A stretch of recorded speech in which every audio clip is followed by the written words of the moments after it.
ট্রাম্পের একগুঁয়েমি এবং বেপরোয়া আগ্রাসনের জবাবে ওয়াশিংটনকে এবার একটি ভয়ঙ্কর ধ্বংসযজ্ঞ দেখতে হলো, যা মার্কিন ইতিহাসে সম্পূর্ণ নজিরবিহীন। ইসরায়েলের অশুভ চাপে নতি স্বীকার করে পাগলা খ্যাপাটে ট্রাম্প যখন ইরানের ওপর সম্পূর্ণ অনৈর্য এবং নতুন শর্ত চাপিয়ে দিল, তখন দ্বিপাক্ষিক শান্তি চুক্তির সম্ভাবনা চিরতরে সমাধিস্থ হয়ে যায়। এর পরপরই 1 জুন সকালে আন্তর্জাতিক সমস্ত রাজনীতি, আইন এবং শিষ্টাচারকে বুড়ো আঙুল দেখিয়ে সরাসরি ইরানের সার্বভৌম ভূখণ্ডে নারকীয় আগ্রাসন চালায় মার্কিন বিমান বাহিনী।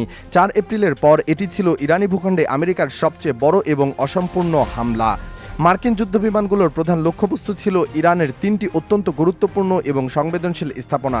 সংবাদ মাধ্যম আল জাজিরা বলছে, এই আকস্মিক হামলায় প্রথম টার্গেট করা হয় হরমুজ প্রণালীর ঠিক প্রাণকেন্দ্রে অবস্থিত কাসম আইল্যান্ডের ড্রোন এবং কমান্ড সেন্টার। প্রায় একই সময় ইরানের সেন্ট্রাল প্রভিন্স হরমুজগান গোরুক সিটির বিশাল রেডার সিস্টেমকে চিরতরে অন্ধ করে দেওয়ার উদ্দেশ্যে সেখানে তীব্র বোমাবর্ষণ করা হয়। কিন্তু পেন্টাগনের এই ধ্বংসযজ্ঞ এখানেই থেমে থাকেনি। দক্ষিণ ইরানের শিরিক অঞ্চলের প্রধান টেলিকমিউনিকেশন টাওয়ারের উপর সরাসরি মিসাইল হামলা চালিয়ে গোটা এলাকায় যোগাযোগ ব্যবস্থা বিচ্ছিন্ন করার অপচেষ্টা চালায় মার্কিন বাহিনী। ইরানের রাষ্ট্রীয় সংবাদ সংস্থা তাসনিম নিউজ অত্যন্ত দ্রুততার সাথে শিরিক অঞ্চলের এই জঘন্য হামলার সত্যতা নিশ্চিত করে। মূলত আমেরিকার এই আকস্মিক এবং বেপরোয়া আগ্রাসনের নেপথ্যে লুকিয়েছিল তাদের এক চরম অপমানজনক পরাজয়ের গ্লানি। মার্কিন সেন্টকমের প্রধান ব্রেট কুপার প্রকাশ্যে এই তিক্ত সত্যটি স্বীকার করতে বাধ্য হয়েছেন। ঠিক এর আগের দিন রবিবার ভোরবেলায় আমেরিকা একটি অতি আধুনিক MQ-1 ড্রোন গোয়েন্দা তথ্য সংগ্রহের উদ্দেশ্যে চরম বেআইনিভাবে পারস্য উপসাগরের হরমুজ প্রণালীর আকাশ সীমায় অনুপ্রবেশ করেছিল। কিন্তু ইরানের লৌহ কঠিন IRGC বাহিনীর রাডার ফাঁকি দেওয়ার সক্ষমতা পেন্টাগনের এই ড্রোনের ছিল না। অনুপ্রবেশের বিষয়টি টের পাওয়া মাত্রই IRGC বিন্দুমাত্র সময়ক্ষেপণ না করে নিখুঁত নিশানায় এই ড্রোনটিকে আকাশে খণ্ড বিখণ্ড করে দেয়। নিজেদের বহুমূল্য ড্রোন হারানোর সেই গ্লানি এবং বিশ্বের সামনে চরমভাবে অপদস্থ হওয়ার প্রতিশোধের স্পৃহা থেকে 1 জুনের এই কাপুরুষোচিত হামলা চালিয়েছিল আমেরিকা। কিন্তু ওয়াশিংটন হয়তো স্বপ্নেও কল্পনা করতে পারেনি যে এই স্পর্ধার জবাব ইরান কতটা ভয়ঙ্করভাবে দেবে। আমেরিকার আঘাতের পরপরই IRGCর তরফ থেকে যে প্রত্যাঘাত ভেসে আসে তা পেন্টাগনের শীর্ষ জেনারেলদেরও রাতের ঘুম কেড়ে নিয়েছে। প্রেস টিভির খবর থেকে জানা যায়, শিরিক অঞ্চলে হামলা চালানোর জন্য আমেরিকা সরাসরি কুয়েতে অবস্থিত তাদের সুরক্ষিত আলী আল সালেম এয়ারবেসকে ব্যবহার করেছিল। এই তথ্য নিশ্চিত হওয়ার সাথে সাথে IRGC কুয়েতের ওই মার্কিন সেনা ছাউনিকে এক অভাবনীয় এবং প্রলয়ঙ্কারী হামলা চালায়। কোনো আগাম সতর্কবার্তা ছাড়াই মার্কিন ঘাঁটির আকাশ ধেয়ে যায় ইরানি ড্রোন এবং মিসাইলের ভয়াবহ গর্জনে। কয়েক মিনিটের ব্যবধানে আমেরিকার অহংকারের প্রতীক সেই সুরক্ষিত ঘাঁটি একটি জ্বলন্ত নরককুণ্ডে পরিণত হয়। কিন্তু এটি ছিল ইরানের বিশাল প্রত্যাঘাতের একটি ক্ষুদ্র অংশ মাত্র। ব্রিটিশ গণমাধ্যম BBC স্যাটেলাইট তথ্য বিশ্লেষণ করে গোটা পশ্চিমা বিশ্ব আজ স্তব্ধ। স্যাটেলাইট চিত্রগুলো এমন ভয়াবহ বাস্তবতাকে উন্মোচন করেছে যা আমেরিকার সামরিক ইতিহাসের সবচেয়ে অন্ধকার অধ্যায়। ফেব্রুয়ারির শেষ ভাগ থেকে শুরু করে আজ পর্যন্ত সৌদি আরব, সংযুক্ত আরব আমিরাত, কাতার, কুয়েত, ইরাক, জর্ডান, বাহরাইন এবং ওমানের মাটিতে সগর্ভে দাঁড়িয়ে থাকা অন্তত 20টি মার্কিন সামরিক স্থাপনা পুরোপুরি ধ্বংসস্তূপে পরিণত করেছে ইরান। আন্তর্জাতিক থিঙ্ক ট্যাঙ্ক স্টিমসন সেন্টারের সুনির্দিষ্ট নথিপত্র প্রমাণ করছে, প্রথম দিকে ব্যাপক মিসাইল বর্ষণের পর ইরান অত্যন্ত সুনির্দিষ্ট লক্ষ্যবস্তুতে নিখুঁত আঘাত হানার দিকে মনোযোগ দেয়, যার ফলে আমেরিকার সমগ্র আকাশ প্রতিরক্ষা ব্যবস্থা তাসের ঘরের মতো ভেঙে পড়ে।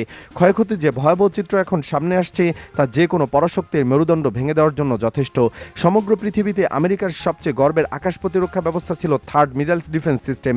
বিশ্বজুড়ে মাত্র 8টি এমন স্বয়ংসম্পূর্ণ সিস্টেম ছিল পেন্টাগনের হাতে, যার এক একটির উৎপাদন খরচ প্রায় $100 কোটি এবং এটি সার্বক্ষণিক পরিচালনার জন্য প্রয়োজন হয় 100 জন সেনার একটি নিবেদিত প্রাণদল। IRGCর নিখুঁত এবং ভয়ঙ্কর হামলায় এই 8টির মধ্যে 3টি থার্ড সিস্টেম চিরতরে নিশ্চিহ্ন হয়ে গেছে। এই বিপুল পরিমাণ ক্ষতিপূরণ বা আধুনিক সিস্টেমগুলোর প্রতিস্থাপন বর্তমান পরিস্থিতিতে আমেরিকার পক্ষে পুরোপুরি অসম্ভব। ধ্বংসের এই তাণ্ডবলীলা কেবল প্রতিরক্ষাতেই সীমাবদ্ধ থাকেনি। সৌদি আরবের প্রিন্স সুলতান এয়ারবেসে সুরক্ষিত অবস্থায় রাখা মার্কিন রিফুয়েলিং এবং নজরদারি বিমানের বিশাল বহর চোখের পলকে ছাই হয়ে গেছে। এর ঠিক পাশেই রাখা $700 কোটি বহুমূল্য একটি E-3 সেন্ট্রি নজরদারি বিমান সম্পূর্ণ ভস্মীভূত হয়ে গেছে। কুয়েতের আলী আল সালেম এবং ক্যাম্প আরিফজানের জ্বালানি গুদাম, বিমানের হ্যাঙ্গার এবং নিশ্ছিদ্র যোগাযোগের অবকাঠামো মাটির সাথে মিশিয়ে দিয়েছে ইরান।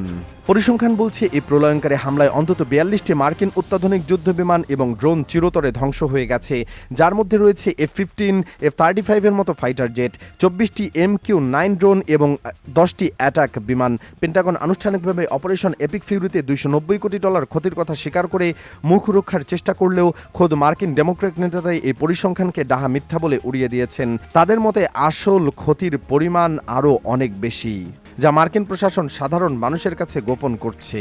সামরিক ময়দানে আমেরিকাকে পঙ্গু করে দেওয়ার পর ইরান এবার ওয়াশিংটনের উপর চরম মনস্তাত্ত্বিক এবং অর্থনৈতিক আঘাত হেনেছে। ফার্স্ট নিউজ এইড নেটওয়ার্ক একটি অভাবনীয় এবং রোমহর্ষক ভিডিও বার্তা প্রকাশ করে সরাসরি হোয়াইট হাউসের আত্মবিশ্বাসকে ধূলিসাৎ করে দিয়েছে।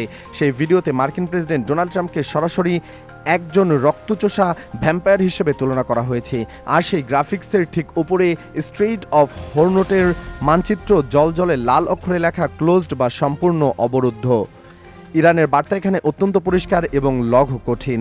মধ্যপ্রাচ্যের পবিত্র মাটি থেকে আমেরিকার সর্বশেষ সেনা সদস্যটি বিতাড়িত না হওয়া পর্যন্ত হরমুজ প্রণালী কোনোভাবেই উন্মুক্ত করা হবে না।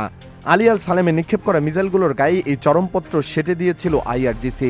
ডোনাল্ড ট্রাম্প এবং বেনিয়ামিন নেতানিয়াহু গায়ের জোরে এই প্রণালী খোলার জন্য যতই মরিয়া চেষ্টা করুক না কেন, ইরানের অনড় অবস্থানের সামনে তারা আজ সম্পূর্ণ অসহায়। আন্তর্জাতিক নৌপথে ফিস বা টোল আদায়ের বিষয়ে ইরান তাদের কঠোর অবস্থান অত্যন্ত স্পষ্ট করে দিয়েছে। ইরানের পরিবেশ দপ্তরের প্রধান আরমান খোরশেদ সরকারিভাবে নিশ্চিত করেছেন, পরিবেশ সুরক্ষায় আন্তর্জাতিক আইন মেনেই হরমুজ প্রণালী অতিক্রমকারী প্রতিটি ভেসেল বা জাহাজকে আবশ্যিকভাবে ফিস দিতে হবে।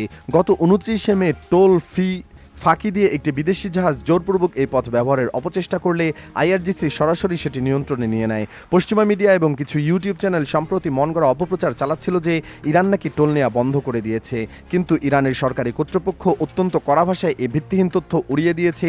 তারা নিশ্চিত করেছে ফিস পরিষদ ছাড়া আমেরিকার সায় থাকলে পৃথিবীর কোনো রাষ্ট্র এই প্রণালী ব্যবহার করতে পারবে না।